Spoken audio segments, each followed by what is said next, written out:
तो सभी को जय शिव शंभू। तो आप सबका स्वागत है ADX योगा क्लासेस में। तो आज हम बात करेंगे स्लिप डिस्क के बारे में। तो स्लिप डिस्क होता क्या है, तो ये पूरी क्लास हम इसके बारे में चलाएंगे। तो आज की क्लास को हम 4 पार्ट्स में डिवाइड करेंगे। पहली पार्ट में हम समझेंगे कि स्लिप डिस्क होता क्या है, सेकेंड पार्ट में इसके कारण और लक्षण क्या होते हैं, थर्ड पार्ट में इसकी सावधानियाँ क्या हैं, और फोर्थ पार्ट में हम इसके योगाभ्यास के बारे में करेंगे। अब स्लिप डिस्क है क्या? तो स्लिप डिस्क एक तरह का बैक पेन है जो हमारे L4, L5 और L5S1 इन दोनों हिस्सों पे होता है। अब इन दोनों हिस्सों पे क्या होता है कि सबसे ज़्यादा यूज हमारे बैक में इन्हीं दो हिस्सों का होता है। अगर हम अपनी कमर को नीचे झुकाते हैं तो इसी हिस्से का यूज होता है, अगर हम कुर्सी पर टिक के बैठते हैं तो इससे का यूज होगा, और अगर हम गाड़ी चला रहे हैं यानी कि हम बैठने वाले या झुकने वाले कोई भी कार्य ज़्यादातर कर रहे हैं तो इन्हीं L4 और L5 और L5 से S1 इन दोनों डिस्क का यूज होता है। कि अब इसके कारण जान लेते हैं कि ये होते क्यों हैं। तो सेकंड पार्ट में हम कारण के बारे में जानेंगे।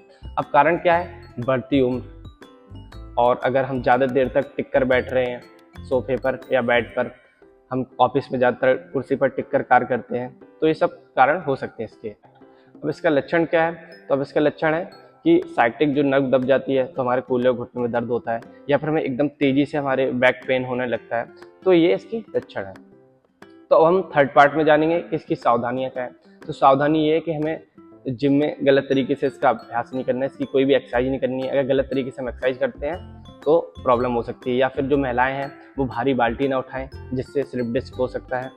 और अगर कोई ऐसा कार्य ना करें जो आपके क्षमता से ज़्यादा है, तो ऐसा कोई कार्य ना करें जिससे आपके बैक पेन हो सकता है। तो हम अपने लास्ट पार्ट पे आते हैं जो कि हमारा योगाभ्यास होगा। तो हम पहला अभ्यास कौन सा करेंगे? मार्जरी आसन। तो अब देखते हैं कैसे करते हैं। तो आप दोनों हथेलियों को इस तरीके से रखिए और घुटनों को इस तरीके से, और दोनों घुटनों के बीच में हल्की सी दूरी होनी चाहिए। अब आपको करना क्या है, जब आप अपने बैक को नीचे की साइड करेंगे तो आपको क्या करना है, तो आपको एक्सहेल करना है, और जब ऊपर की साइड करोगे ऐसे तो आपको इनहेल करना है। ठीक है, तो आप स्टार्ट करते हैं। Inhale, exhale, inhale, exhale, inhale, exhale, inhale, exhale. अब आप इसका अभ्यास कर रहे होगे तो आप देख पा रहे होगे कमर के नीचे के हिस्से पर ही इसका असर हो रहा है, इसका प्रभाव पड़ रहा है। तो इसका अभ्यास आपको 2 से 3 मिनट तक करना है जिससे अच्छे से आप इसका अभ्यास कर पाओ। हमारा दूसरा अभ्यास होगा मकरासन का। तो मकरासन कैसे करना है ये देख लेते हैं। इस तरीके से हम लेट जाएंगे, ठीक है, और अपनी ठोड़ी पे हथेलियों को रखेंगे, और आपको पैर इस तरीके से आगे पीछे इस तरीके से करना है, लेकिन आपके जो पैर है कूल्हे पर लगने चाहिए अच्छे से, इस तरीके से। देखो मैं करके दिखाता हूँ आपको।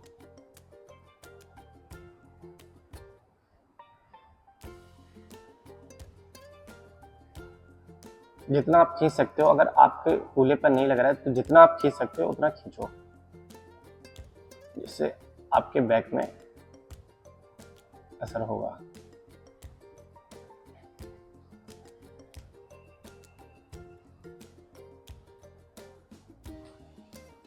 अब दूसरा वेरिएशन इसका क्या है कि हम दोनों पैर को एक साथ ले जाएंगे।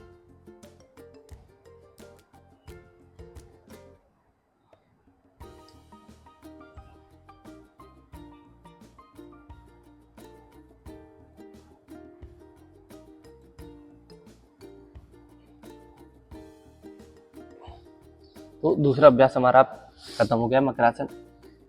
अब हमारा तीसरा अभ्यास होगा भुजंगासन। भुजंगासन में क्या करना है, आपको लेट जाना है पेट के बल, चेस्ट के पास अपनी हथेलियों को रखना है, और इनहेल करते हुए ऊपर जाना है। आपको हाथ सीधे इस तरीके से नहीं रखने हैं, ना आपको ऐसा करना है पीछे की साइड, आपको हल्के से आपको अपनी जो कोहनियाँ आपको बेंड करके रखना है हल्का सा इस तरीके से, जिससे आपका पूरा जो असर होगा आपके बैक पर पड़ेगा। ठीक है, तो एक बार देख लीजिए अच्छे से फिर से। अब हम पूरा अभ्यास अच्छे से करेंगे इसका। तो इनहेल करते ऊपर जाएंगे, चेस्ट के पास हमारे हाथ होंगे। ठीक है, स्टार्ट करते हैं।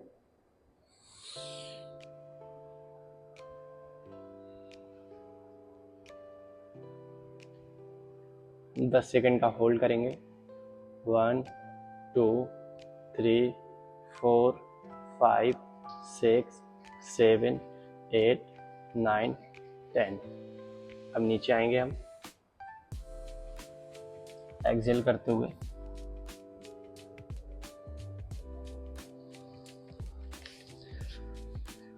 अब हमारा चौथा अभ्यास जो होगा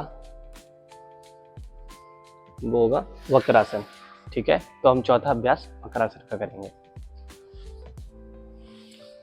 तो इस तरीके से हम एक पैर को फैला लेंगे,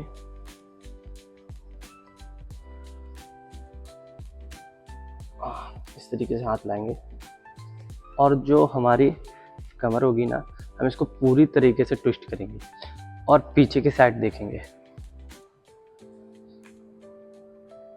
जो हमारा ये हिस्सा होता है ना शोल्डर का, इस शोल्डर के हिस्से को हम पूरी तरीके से क्रॉस करके देखेंगे।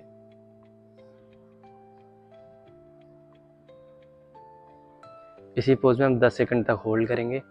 1 2 3 4 5 6 7 8 9 10। दो से तीन बार आपका इसका अभ्यास करना है।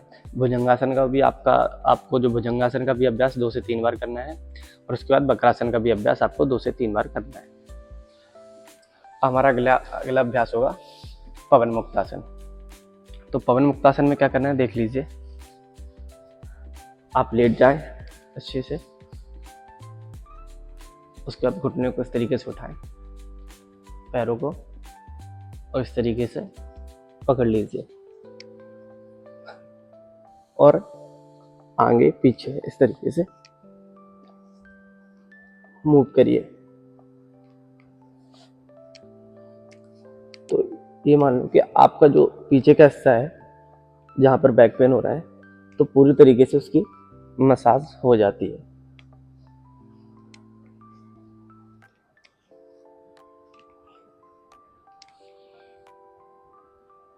एक से 2 मिनट तक आपको ऐसा करना है।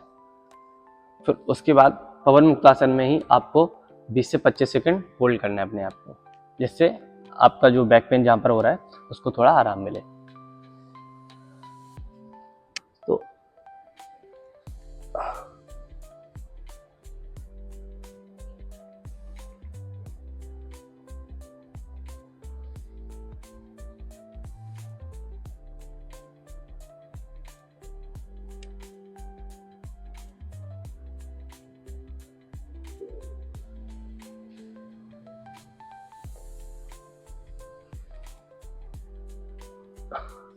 हमारे सारे अभ्यास खत्म हो चुके हैं।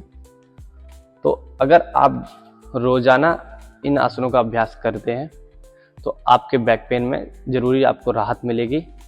और अगर आपको और किसी हिस्से पर अगर और कहीं कोई भी प्रॉब्लम हो, या आपको कोई किसी और हेल्थ रिलेटेड इश्यूज आपकी कोई प्रॉब्लम है, तो हमारी वीडियो पर कमेंट कीजिए, हम उस पर वीडियो ज़रूर बनाएंगे।